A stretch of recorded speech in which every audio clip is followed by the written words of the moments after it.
ദൈവസ്നേഹം അനാദി സ്നേഹമാണ്. ദൈവശാസ്ത്രപരമായി അത് പറയാതെ നമ്മുടെ ഗ്രാമീണ ഭാഷയിൽ ഞാനതൊന്ന് വ്യക്തമാക്കാം. ഞങ്ങൾ മക്കൾ 4 പേരാണ് മാതാപിതാക്കൾക്കുള്ളത്. ഞാനാണ് എൻ്റെ വീട്ടിലെ മൂത്ത മകൻ. ഞാൻ പലപ്പോഴും വിചാരിച്ചിട്ടുണ്ട്, ചിന്തിച്ചിട്ടുണ്ട്, എന്നെ ആരാണ് ആദ്യം സ്നേഹിച്ചത്? അതിനെൻ്റെ മാനുഷികമായ മറുപടി എൻ്റെ അമ്മയാണെന്നാണ്. എൻ്റെ അമ്മ എപ്പോഴാണ് എന്നെ സ്നേഹിക്കാൻ തുടങ്ങിയത്?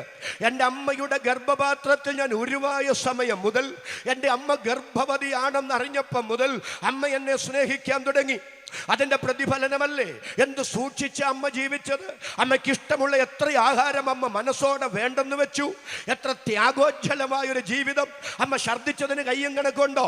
എൻ്റെ അമ്മയുടെ മാത്രമല്ല, എല്ലാ അമ്മമാരുടെയും കാര്യമാണ് ഞാൻ ഈ പറഞ്ഞത്. അതെന്നോടുള്ള എൻ്റെ അമ്മയുടെ സ്നേഹമാണ്. എൻ്റെ അമ്മയുടെ ഉദരത്തിൽ ഞാൻ ഉരുവായ സമയം മുതൽ, അതറിഞ്ഞ നിമിഷം മുതൽ എൻ്റെ അപ്പൻ എന്നെ സ്നേഹിക്കാൻ തുടങ്ങി. ആണാണോ പെണ്ണാണോ എന്നൊന്നും അറിഞ്ഞുകൂടാ. പക്ഷെ ഞാൻ ഈ മണ്ണിൽ പിറന്നു വീണ ശേഷമാണ് എൻ്റെ മാതാപിതാക്കൾ അവരുടെ മൂത്ത മകൻ എന്ന നിലയിൽ എന്നെ സ്നേഹിക്കാൻ തുടങ്ങിയത്. ഞാൻ ഈ മണ്ണിൽ പിറന്നു വീണ ശേഷമാണ് എൻ്റെ വല്യപ്പനും വല്യമ്മയും എന്നെ സ്നേഹിക്കാൻ തുടങ്ങിയത്. എനിക്ക് 3 സഹോദരങ്ങളാണ്. അവരുണ്ടായി പിച്ചവെച്ച് നടന്ന് അറിവായ ശേഷമാണ് അവരുടെ മൂത്ത സഹോദരൻ എന്ന നിലയിൽ എന്നെ സ്നേഹിക്കാൻ തുടങ്ങിയത്. ഞാനൊരു സഭയിൽ ചെന്ന ശേഷമാണ് എൻ്റെ പാസ്റ്റർ എന്നെ സ്നേഹിക്കാൻ തുടങ്ങിയത്.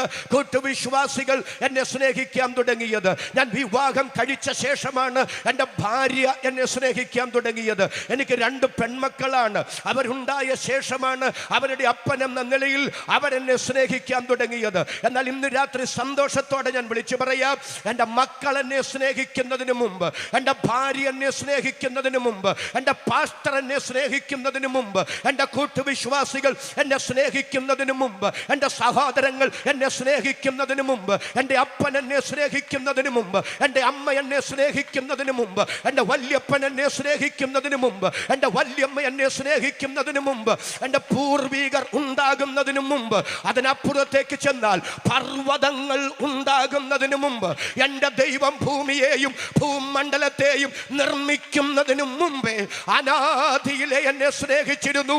ആ ദൈവിക സ്നേഹമാണ്, ആ ദൈവിക തെരഞ്ഞെടുപ്പാണ് ഈ രാത്രി പുൽപിറ്റിൽ നിൽക്കാൻ, ഈ പുൽപിറ്റിൽ ഇരിക്കാൻ, ഈ കസാരയിൽ ഈ ഗ്രൗണ്ടിൽ വന്നിരിക്കാൻ എനിക്കും നിങ്ങൾക്കും അവസരം ലഭ്യമായതെന്നോർത്ത് അതരം തുറന്ന് ദൈവത്തിന് സ്തോത്രം പറയാൻ എത്ര പേർക്ക് മനസ്സുണ്ട്?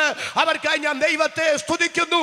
അതേ ദൈവത്തിന്റെ സ്നേഹം, നിത്യ സ്നേഹം എന്ന് പറഞ്ഞാൽ ഒന്നാമത്തെ ആശയം അത് അനാദി സ്നേഹമാണ്.